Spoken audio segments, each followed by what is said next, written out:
أكبر الله أكبر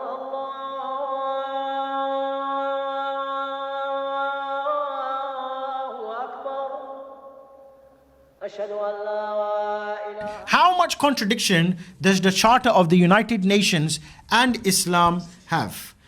We take what Abdullah ibn Abbas he said, because he is Sahabi, from the greatest of the Mufassirin. He said to take jizya from the Ahlul Kitab.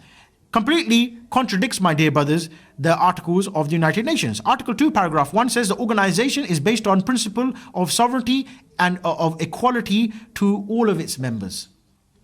Equality to all of its members. Is there such a thing in Islam? Is there equality of faith? If we look to one hadith of Rasulullah sallallahu alaihi wasallam, on the authority of Abu Huraira, Sahih Muslim, so no Sunni Muslim can really argue against Sahih Muslim or Sahih Bukhari. Rasulullah said, don't greet the Jews and the Christians before they greet you, and when you meet any of them on the roads, force them to go on a narrow side of it. And Imam Malik, he said the same thing as well. In fact, Umar ibn Khattab, who Rasulullah sallallahu alaihi wasallam, he said that if there was to be another Nabi after me, it would be Umar ibn Khattab in his own charter, not charter of the United Nations, in his charter with the people of Sham, with those Christians of Sham, in his charter was Kafir and Muslim, they're not allowed to wear the same clothes as one another. If the Muslim, he comes out on the day of Eid and he sees Kafir with nice clothes, the Kafir has to take his clothes off and give it to the Muslims. The Kafir, when he walks inside the street, he has to wear a red belt around his neck, and he has to have his forehead shaved, and he has to wear two shoes which are different from one another. He's not allowed to walk on the pavement. He has to walk in the middle of the road, and he has to ride on a mule.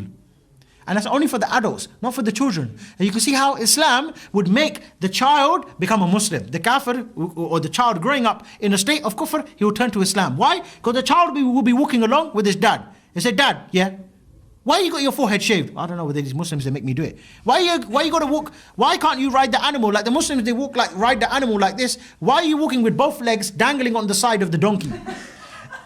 Why is it every time the Muslim comes to you, he asks you for your clothes, you give it? Why is it every time he tells you to get down from the horse, you have to take it? And not only that, he said the kuffar, they can have their churches.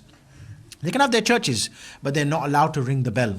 And if a Muslim, he's walking by, let's say for example, a Muslim's been on Edgware Road for example. He's had some nice shisha, some nice steak, no hubble bubble, we don't deal with anything like that.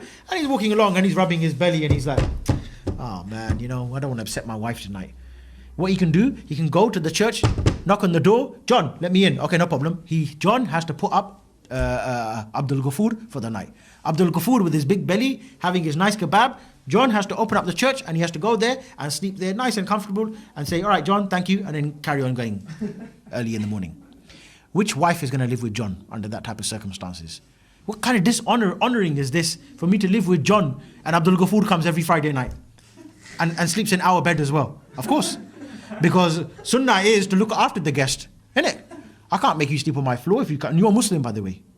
So what about when Abdul Ghafoor goes to John's house? John, sleep on the floor, and I'll sleep on the bed. What's going to happen? Tracy's going to be on the floor thinking, my husband, he's got a forehead shaved, and this one, look at this one, Khatab, mashallah. Which one's more attractive? We're not gay, but I'm just saying. A man with his forehead shaved and one belt around his neck and two different colored shoes, or Amir Khattab. Amir Khattab, we're talking about here now, with that nice Chechen hat, big beard, a bit to the side, yeah? And he's got the badges there, la ilaha illallah, la ilaha illallah, yeah? And he's got a big gun, and he's got a big camouflage jacket on, nice boots, gloves as well. Even if he's got a couple of fingers missing, still looks attractive, yeah? What's Tracy gonna do? John's in for a problem. He just let him in for a kebab, he lost his own wife as well.